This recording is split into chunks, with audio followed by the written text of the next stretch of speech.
Dobrý den, rád bych vás přivítal na dnešním semináři, kde se vlastně budeme bavit o jedné klíčové složce během sportovního výkonu z oblasti výživy, na kterou se vlastně nejčastěji ptáte. Jinými slovy, nejčastější dotaz zní, kdybych si měl pořídit pouze jednu věc ze sportovní výživy nebo z výživy určenou pro sportovní výkon, která by to byla. Pojďme se na to podívat a samozřejmě v průběhu toho podívání si i odpovíme. Co se vlastně děje při sportu? Sport je pro organismus stres. Jakožto stres je to i adaptační impuls, to znamená, ten sport skrze ten stres a skrze ten adaptační impuls vlastně nastavuje organismus na další sportovní výkon, aby ho příště zvládl lépe. Co se vlastně děje během toho sportu? Samozřejmě čerpá se energie ze zásob. Organismus má několik různých zásob energie a čerpá vlastně z nich zásob podle intenzity výkonu, podle délky výkonu. Dochází k poškozování svalových vláken. Jakákoliv fyzická aktivita, nemusí to být jenom sport, může to být cokoliv, ale jakýkoliv pohyb, jakákoliv vlastně činnost poškozuje svalová vlákna a samozřejmě následně bude potřeba je opravit. No a samozřejmě dochází k úbytku tekutin, k úbytku minerálních látek pocením, což je klasická standardní věc, prostě jakmile se nějakým způsobem něco děláme, nebo je nám teplo, tak se samozřejmě potíme a s úbytkem tekutin vlastně je doprovázený úbytek minerálních látek. Souvisí to s tím, jakým způsobem vlastně probíhá přeměna energie adenozin-trifosfátu na pohyb. Tady asi mnohé vlastně překvapí to, že pouze 40% té energie, kterou vlastně ta svalová buňka vynaloží, tak je ve formě té práce, toho výkonu, toho sportovního pohybu. A 60% vlastně odchází ve formě tepla. To znamená, organismus se vlastně jakoukoliv sportovní aktivitou, jakoukoliv činností hodně zahřívá. A logicky je potřeba ho ochlazovat, protože když něco zahříváte, tak samozřejmě v tom těle vzniká diskomfort a je potřeba se začít ochlazovat. Když se organismus ochlazovat nebude, tak dojde k přehřátí a samozřejmě k zastavení sportovní činnosti. Proto má organismus vymyšlený krásný proces, jak se ochlazuje. Ochlazuje se pocením. To znamená, pocení přispívá k tomu, že se organismus ochlazuje, aby mohl dále pokračovat ve sportovním výkonu. Pocení znamená, že ztrácíme tekutinu a proto, abychom vlastně nějakým způsobem doplňovali zpátky tu tekutinu a abychom umožnili i nadále se potit a tím pádem ochlazovat organismus a tím pádem pokračovat ve sportovním výkonu, tak logicky musíme pít. Klasická otázka, co pít.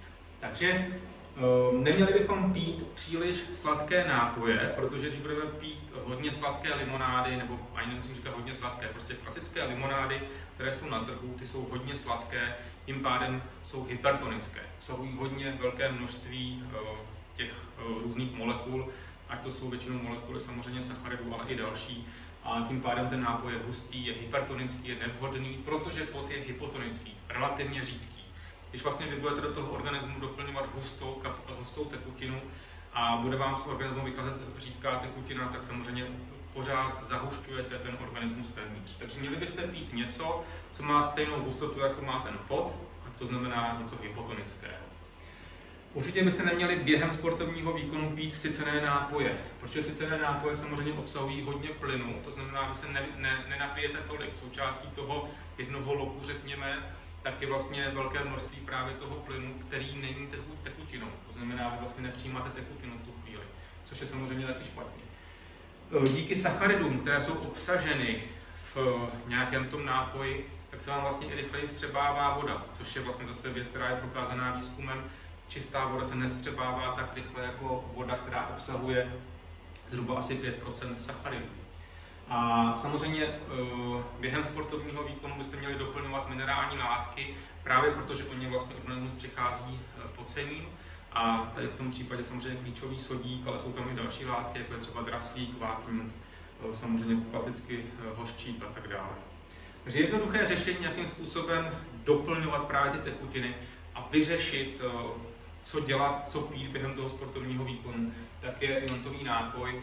A tímto se dostávám i k té otázce, jaká jediná věc by vlastně měla být, kdyby to měla být jenom jedna věc, tak jaká by to byla, kterou bychom si vlastně měli pořídit a řešit pro naše sportování.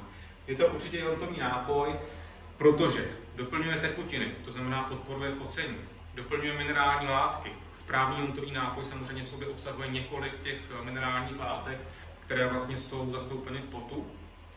Díky sacharidům, vlastně, které jsou obsaženy v tom iontovém nápoji, tak vlastně se nám ta tekutina, i ty minerální látky rychleji vstřebává, ale zároveň i ty sacharidy vlastně slouží k tomu, že se nám vlastně prodlužuje ten sportovní výkon.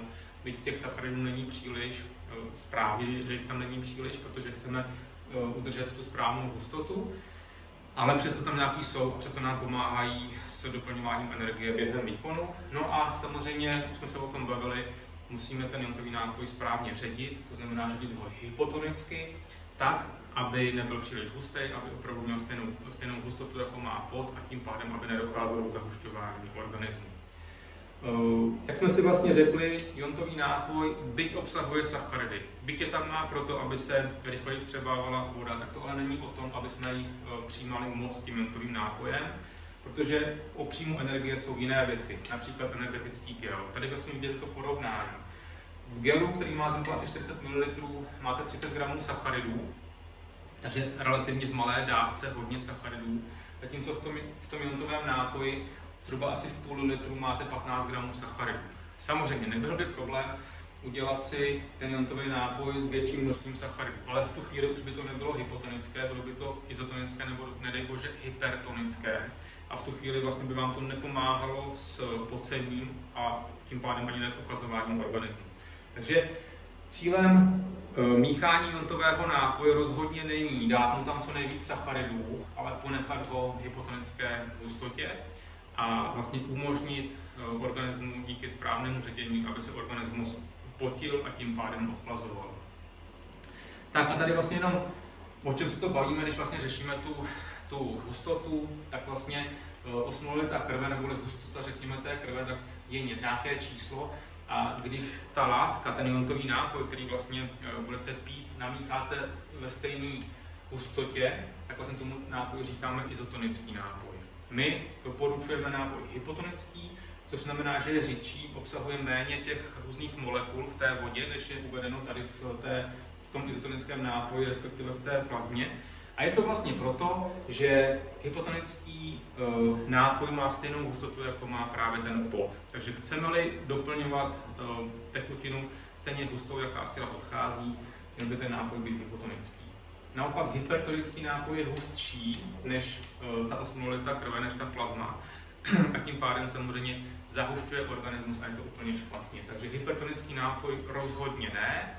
Izotonický nápoj řekněme pouze v případě, že je venku relativně chladněji, to znamená třeba v zimě, se dá izotonický nápoj řešit, když budete jenom pít a nebudete přijímat žádné gely nebo tyčinky, ale rozhodně nic neskazíte, ať je teplo nebo zima, když vlastně budete pít stále a pouze jenom hypotonický nápoj. Takže iontový nápoj, prosím vás, je důležitý při jakékoliv sportovní aktivitě. Ať je to trénink, ať je to závod, dokonce doporučujeme třeba pít iontový nápoj i během dne, když to není sport, ale třeba nějaká těžší fyzická aktivita, když někdo má vlastně pocit, že třeba když jede autem, potřebuje doplňovat energii. Iontový nápoj je fakt ideální věc, nejen pro sport, ale i pro aktivity klasické denní. Řekl bych, že to je jako nezbytný automatismus pro každého sportovce. Jinými slovy, prostě, když jdu běhat, když jdu na kolo, tak si samozřejmě vezmu boty nebo tretry a mělo by být automatické, že kromě toho si vlastně vezmu sebou i nějakou lahev s iontovým nápojem. Nezapomínejte na to, že to je samozřejmě o pocení a je to samozřejmě i o tom glykogenu, protože sacharidy obsažené v iontovém nápoji tak vlastně pomáhají i s tím, že další dobu vydrží glykogen. Díky, zase někdy nashledanou.